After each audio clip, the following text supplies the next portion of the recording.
It's mid-June 2017. I've come to the allotment and I'm looking at everything, and most things are growing quite well. The weeds are not too prolific. I have to say the worst weeds are still the couch grass and the bindweed, and then there's a lot of fat hen everywhere. I think we must have let a lot go to seed last year. But the main thing is, I think we're moving towards my goal of no-dig gardening. We haven't done a lot of digging this year. Chris dug the potato beds.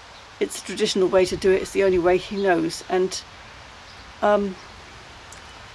it was a lot of hard work, particularly the bed that he did on the new plot where we had a lot of old couch grass and he had to kind of rip it all up or dig it out, and it was hard work, and I'm not sure he has got it all out.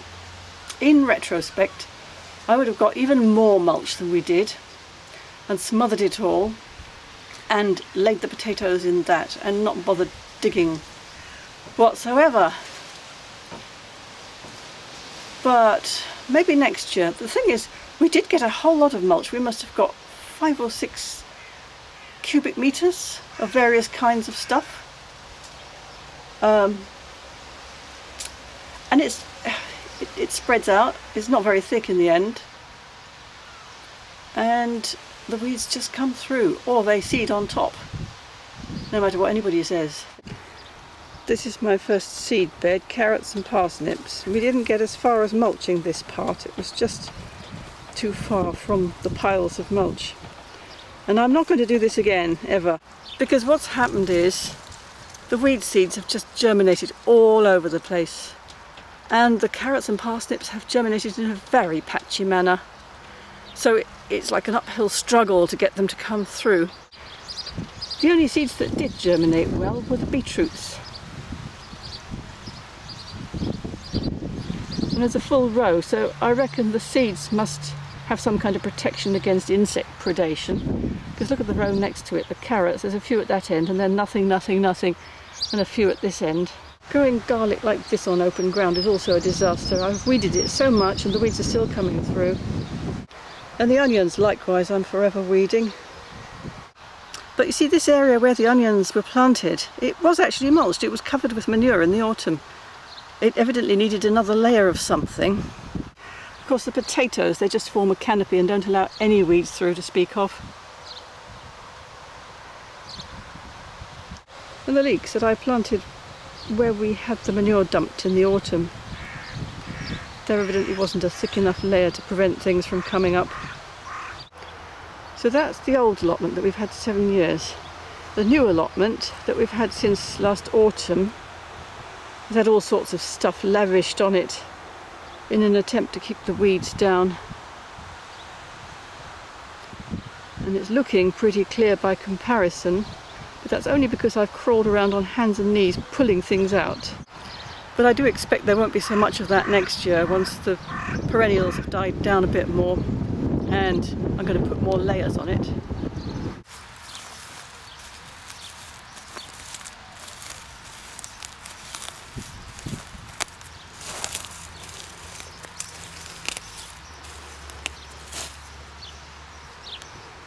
What's interesting about my straw is that it's full of wheat seeds.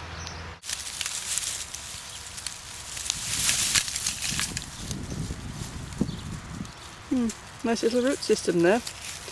Well, I'm not going to be able to pull them all up. If they grow and produce more wheat, well, so be it. I'm reading Fukuoka's One Straw Revolution at the moment. It's a wonderful book, and the work he did was absolutely astonishing. I just wonder if any of it is transferable into an allotment in southern England. I'm not going to be growing citrus trees or rice or wheat, except the stuff that comes up accidentally. And the climate's just completely different here. You can't rely on the rain, you can't rely on anything except you know it's going to be windy sooner or later. Here's Chris's asparagus bed. Every time I go past I pull out a few handfuls of weeds. but he's made it really wide and that makes it hard to get in the middle. And this fat hen seems to be really enjoying it here.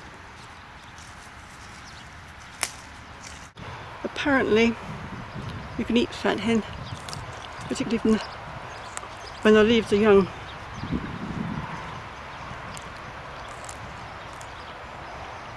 It's actually pretty good. I think I might pickle those shoots and put them in a salad or something.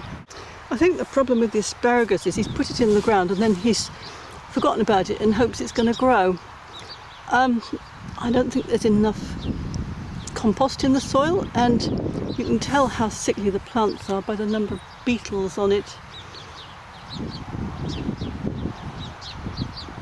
Sometimes I pick all these beetles off, but they come back and the problem is they lay masses of eggs and then the whole thing's full of dirty little grubs and they eat all the leaves and it's just a disaster. So I think we need to research how to grow proper asparagus. So what would Fukuoka do with that asparagus bed? Sure, there must be something that can be done other than just spraying all the beetles off. I'm pretty sure it will involve a lot more compost, maybe companion planting, a lot more research, a lot more experiments. So we will see what happens. In the meantime, bye.